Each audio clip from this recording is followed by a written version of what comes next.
দেখো দারুণ সুন্দর মতো সমুদ্র, আর পুরো একদম ডাঙা, অল্প একটু জল, স্নান করে কিন্তু ভীষণ মজা পাবো মনে হচ্ছে। আর এই যে দীঘার সমুদ্র বলে মনে হচ্ছে। ওইদিকে দেখ, আজকে তিনজনেই চলে এসছে স্নান করতে।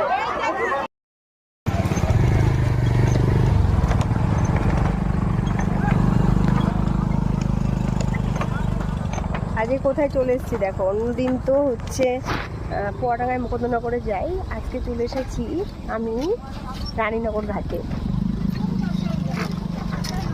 দেখো বন্ধুরা, রানীনগর ঘাটে এসেছি আজকে। খুব সুন্দর খাল গেছে, আর পাশে ভিউ দেখো।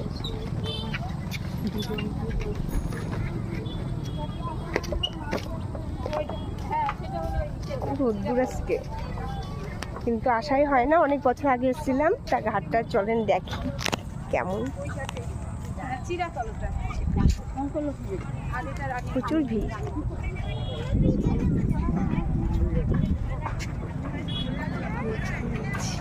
এখানে ভাত মানে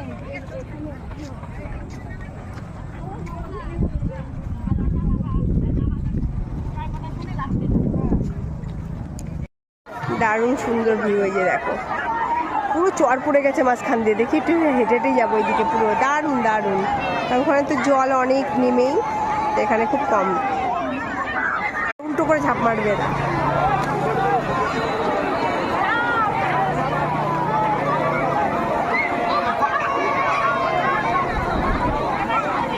উল্টো দিকে ঝাপঝাপ করে ঝাঁপ মারছে।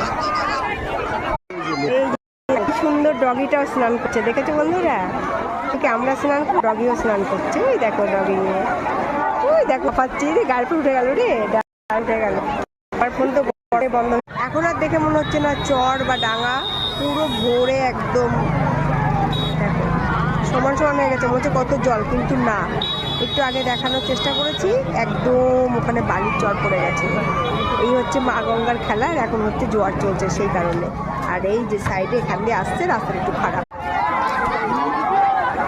কি সব ছেলেপিলের কি বায়না, এই যে ওপরে উঠছে আর এখন লাফ মারছে, দেখে যাবে কখন। দেখো এই বাবা, ভয় লাগছে আমারই দেখে।